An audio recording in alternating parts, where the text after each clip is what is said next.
అమ్మ, శివుడు బ్రహ్మ వరాలు ఇస్తా ఉంటే విష్ణువు ఎందుకు అస్సలు వరాలే ఇవ్వడు ఎవరికి? తలరాతులు రాసేదేమో బ్రహ్మగారు.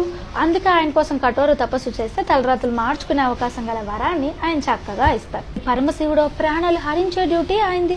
అందుకే ఆయన పైన చాలా కఠినంగా ఉన్న లోపల చాలా సున్నితంగా ఉంటాడు కాబట్టి ఒక్కసారి ఆయన దయతలిచాడా అడిగిన వరాలన్నీ ఇచ్చేస్తాడు. మరి విష్ణుమూర్తితో ఈయన అంత తొందరగా వరాలు అడిగితే మళ్ళీ నీకోసం ఏ అవతారాలు ఎత్తానో అస్సలు తొందరగా ఇవ్వడు. ఇదే పైకి కనిపించే లాజిక్.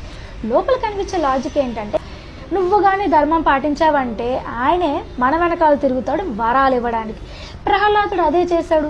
చిన్న పిల్లోడు కదా, వింత రూపంలో వస్తే నన్ను ఏమైనా అడుగుతాడేమోనని లక్ష్మీ నరసింహ అవతారం ఎత్తి మరి వరం ఏమైనా కావాలా ప్రహ్లాద అని అడిగాడు.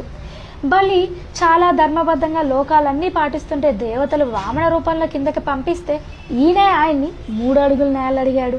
పోనీయే అర్జునుడు, ఈయన చుట్టూతో కృష్ణుడే 95 సంవత్సరాలు తిరిగాడు. నోరు తీసి ఏమైనా అడగకపోతాడా గీత చెప్దాము అని. సో నువ్వు కానీ ధర్మాన్ని పాటిస్తే విష్ణుమూర్తి మన వెనకాల వరాల కోసం తిరుగుతాడు అట. అర్థమైందా?